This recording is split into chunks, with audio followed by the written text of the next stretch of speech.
Hello everybody, Raven Knight here.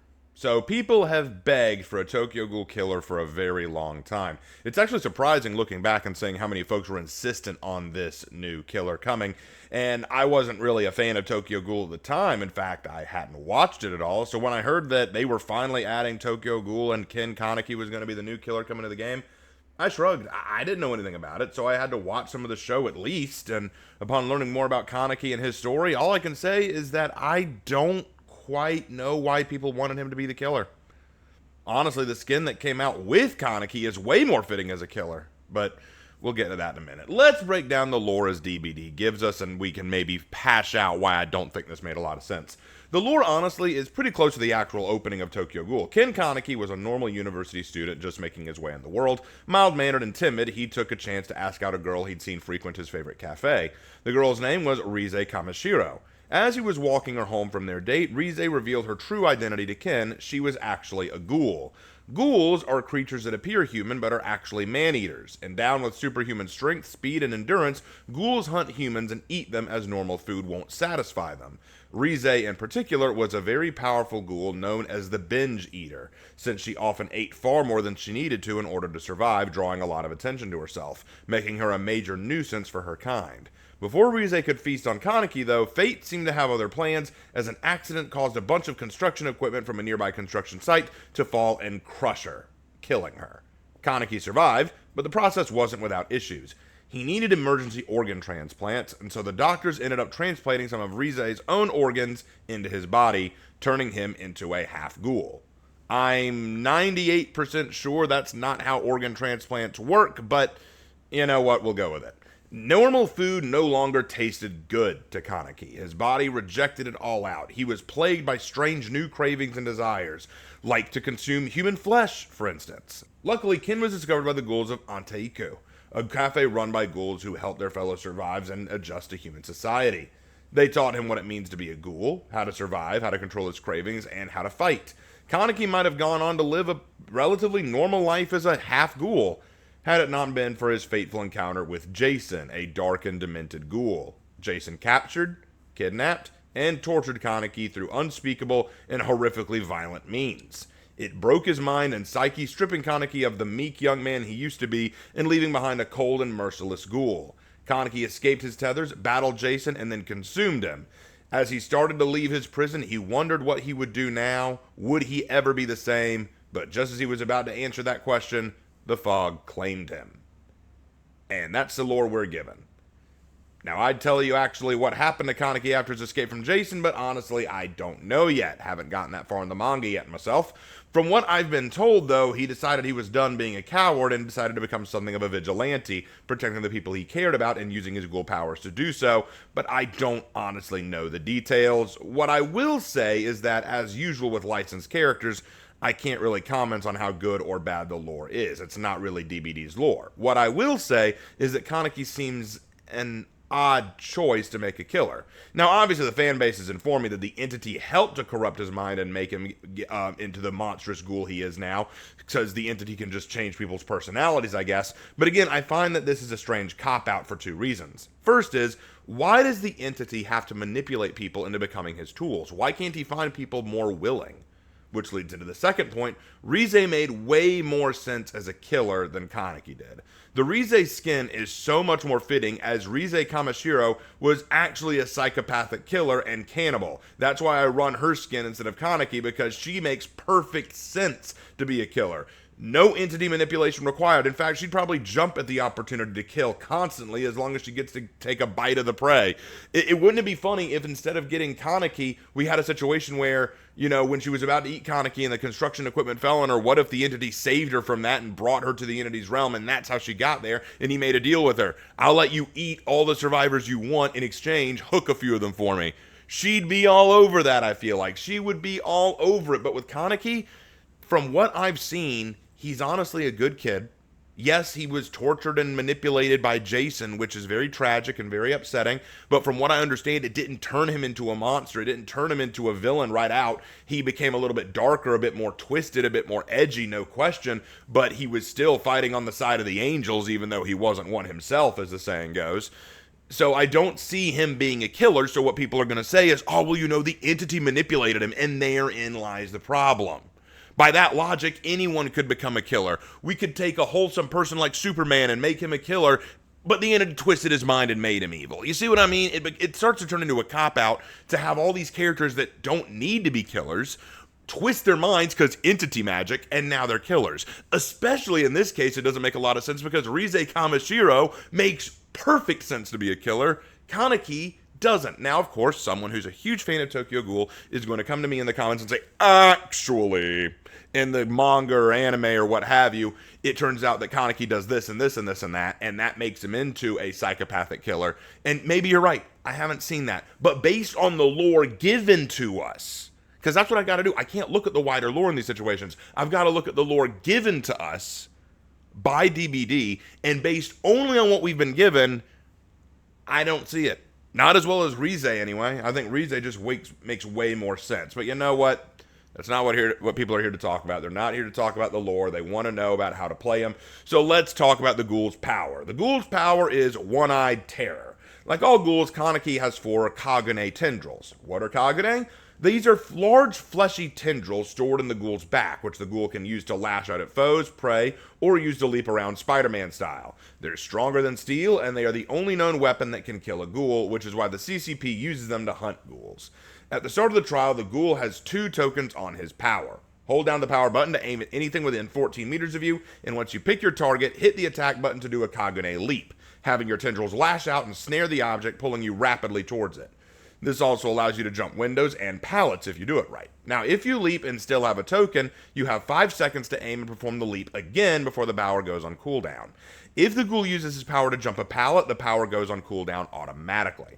Now, this power gives Kaneki insane map traversal, but has another ability. After performing a Kagune leap once, if you aim your reticle at a survivor, the reticle will take the form of open jaws.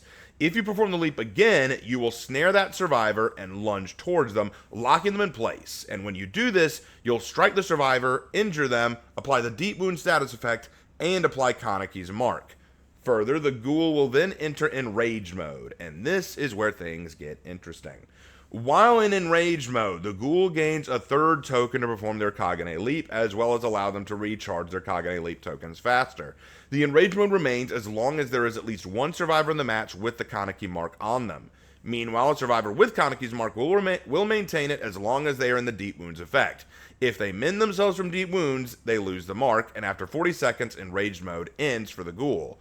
If a survivor already has Kaneki's mark, they can still be injured by a Kagune leap grab attack, but they can't be down by it. Because the ghoul can traverse the map so effectively and can apply a pretty powerful mark and deep wound effect, they are considered a pretty strong and effective killer overall. The leap takes some practice to get the hang of, I feel like, but it's still an overall fun power to use.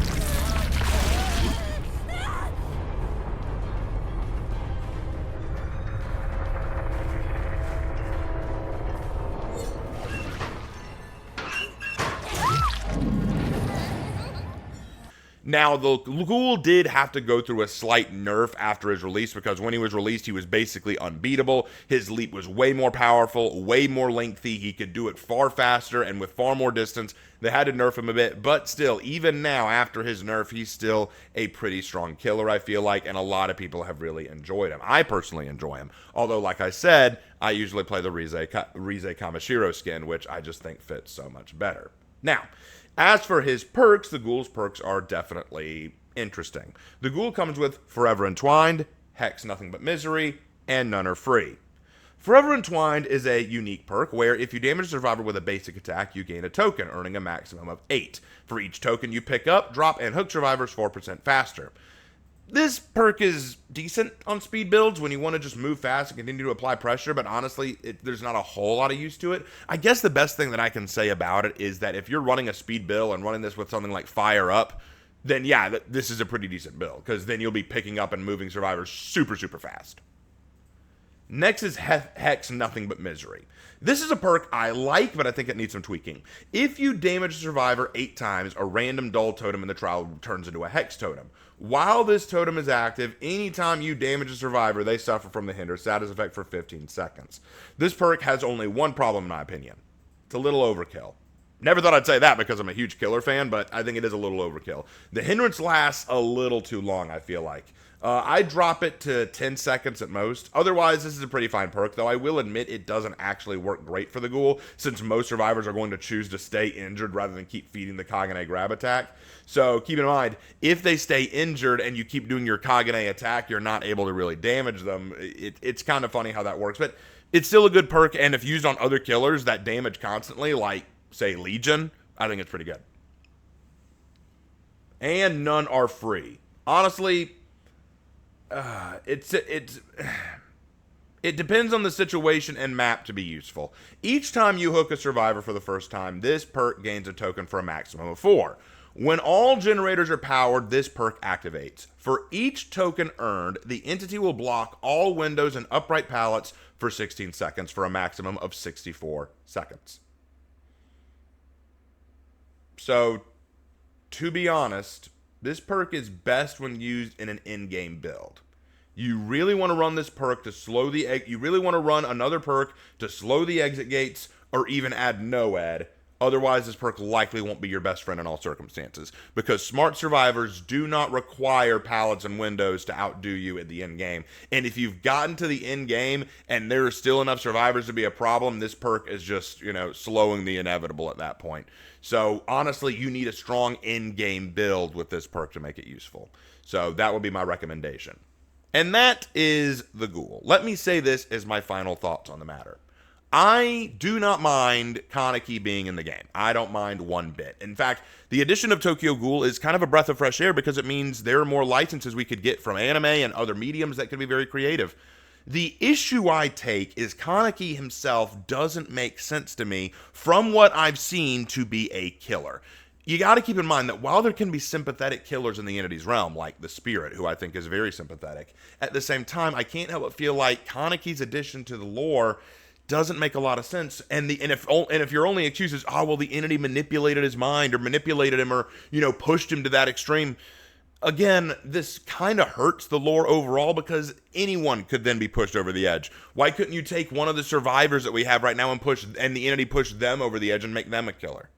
Like, if all you need to do is just take random person A, get the entity to play jigsaw with their mind, and now you have a killer, anyone could be a killer. I kind of like it better when you have a killer who has unique ideologies, unique viewpoints. They have a taste for blood or a desire to kill, or they kill out of revenge or desperation or fear. You don't need, mind manipulation to make this innocent person into a villain. You tell the story of an innocent person becoming a villain. It's the difference between this and someone like Light Yagami in Death Note. Light Yagami was a person who was very moral, very upright, but exposure to the Death Note slowly turned him into a villain, slowly turned him into a monster, because he began to have this god complex that made him think that he could rule over people's lives, and he became a murderer, becoming the very kind of monster he wanted to purge the world of. That's a story. That's gradual. That's something unique. But with Kaneki, he became a ghoul, was kidnapped by Jason, was tortured, trying to figure out who he is, gets kidnapped by the entity fucks his mind, now he's a villain.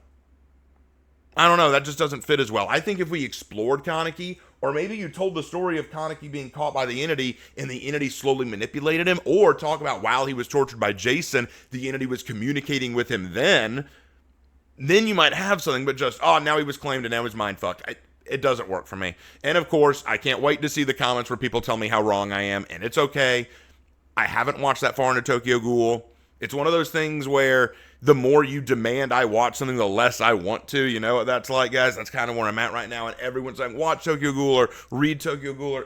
Look, it's neat. It's kind of creative. I liked what I saw, but not my cup of tea, if you know what I mean. But anyway, that's it for this chapter of Dead by Daylight. And if I recall correctly, we now have a survivor after this one that I need to look at. And then it's time after that, guys. Springtrap is on the way. But first, we got a survivor to look at. So we'll do that next time in the fog. Take care.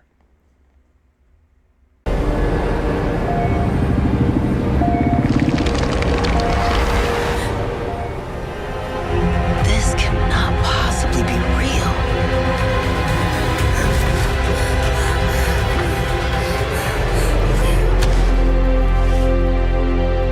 My name is Orella. I'm here to help.